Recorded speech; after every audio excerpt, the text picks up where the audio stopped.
दोस्तों, second AC के coach में मुख्यमंत्री कमलनाथ तिवारी के सामने गौरी शंकर पांडे का छोटा भाई बद्री शंकर पांडे और उसका साथी जैक्सन बैठे थे। दोनों को सीएम साहब से कुछ जरूरी बातें करनी थी। गंभीर बात। सीएम साहब ने अपने पीओ को बाहर जाने का इशारा किया। बद्री ने अपनी व्यथा बतानी शुरू की। इतने में जैक्सन अपना आपा खो बैठा और डायरेक्ट सीएम साहब पर रन विजय के गांव में लोगों को मारने का इल्जाम लगा दिया। कमलनाथ तिवारी को मानो अपना आपा खोते देख बद्री ने जैक्सन से कहा, मौके का नजाकत नहीं समझते हो? का सब गोड़ दियो हो तुम। जैक्सन, आज इज्जत पे पानी फेर दिया तुम। तिमांशु धूलिया की फिल्म हासिल की कहानी क्यों याद आई? क्योंकि अभी अभी वर्ल्ड कप खत्म हुआ है दोस्तों। इंग्लैंड विजेता बन गया और भारतीय टीम हमेशा की तरह सेमीफाइनल में हार गई, वो भी 10 विकेट से, और अपने देश को वापस आ गई। भारतीय मैनेजमेंट ने मौके की नजाकत को कतई नहीं समझा और सबको गोड़ दिया। और इस निराशाजनक प्रदर्शन के मुख्य अभियुक्त के रूप में भारतीय ओपनिंग जोड़ी के सिवा और कोई नहीं दिखता। रोहित शर्मा T20 टीम के कप्तान थे। बैटिंग की शुरुआत करने की जिम्मेदारी भी उठाई हुई थी। 6 मैचों में 16 रन बनाए, एवरेज मात्र 19.33 का और स्ट्राइक रेट 106.4। ये शर्मनाक है।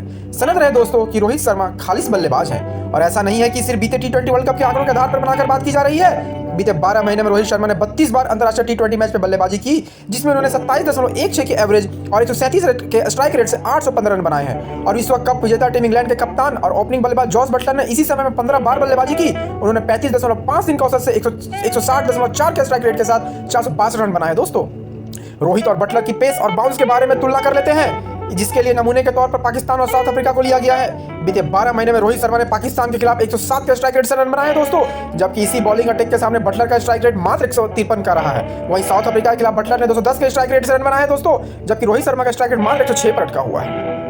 केएल राहुल ने बीते 12 महीनों में 30 से कुछ ज्यादा के एवरेज 26 के स्ट्राइक के साथ 18 पारियों में 514 रन बनाए हैं। साउथ अफ्रीका के खिलाफ 3 मैचों में उनका स्ट्राइक रेट 119 का है, जबकि पाकिस्तान के खिलाफ 110 के स्ट्राइक रेट से रन बनाकर आए हैं। ओपनिंग जोड़ी के लिए आंकड़े काफी निराशाजनक है दोस्तों।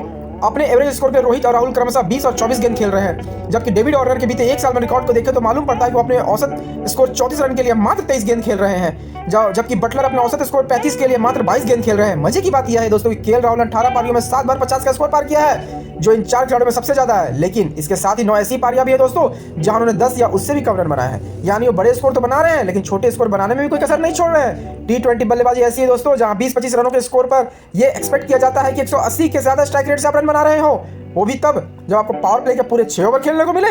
18 में से 9 पारी उन्होंने 10 में से 9 रन बनाकर अपने बता दिया है कि वो हर दूसरे मैच में नंबर 3 के खिलाड़ी है कि वह जिम्मेदारी डाल देते हैं दोस्तों। आप पाकिस्तानी वर्सेज इंग्लैंड के फाइनल मैच को देखो। जॉस बटलर के सामने नसीम साथ है। नसीम की पहले 3 गेंद उनके बल्ले के किनारे को छोड़ती हुई निकली। नसीम साहब उस ओवर में बाजी जीतते दिख रहे थे। चौथी गेंद पर बटलर ने नसीम के अंदर आ रहे गेंद को लाइन से हटकर स्कूप कर दिया और ओवर में 11 रन वाइड गेंद पर चौके के साथ भी जुटे थे दोस्तों। बटलर नसीम को स्कूप करने के फेर में आउट भी हो सकते थे, लेकिन कम से कम रन निकालने की कोशिश में लगे हुए थे। भारतीय ओपनिंग बल्लेबाज में एक कमी साफ दिखी।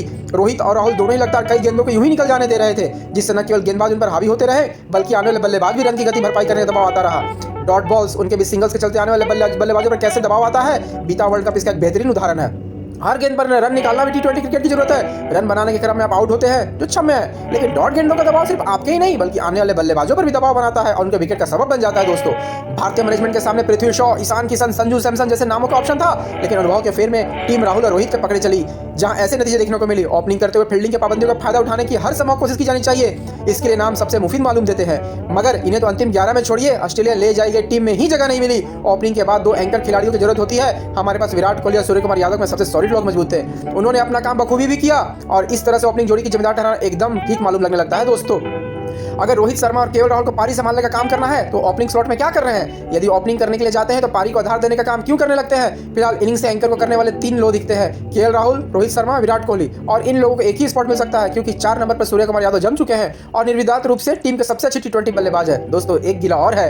एक मौका था जब टीम के 5 ठोस बल्लेबाजों के अलावा सचिन, सहवाग, युवराज, रैना भी गेंदबाजी करने के लिए मौजूद रहते थे। कभी भी इनकी ओर गेंद उछाली जा सकती थी और अब ऐसा नहीं है। टॉप और मिडिल ऑर्डर में कोई भी ऐसा नहीं है जो हाथ घुमा सके। हार्दिक पांड्या की चोटों को इलिस्ट करना देखकर उन पर बहुत लंबे समय के लिए भरोसा नहीं किया जा सकता है और इसी वजह से कप्तानी के भी अच्छे ऑप्शन नहीं नजर आते हैं।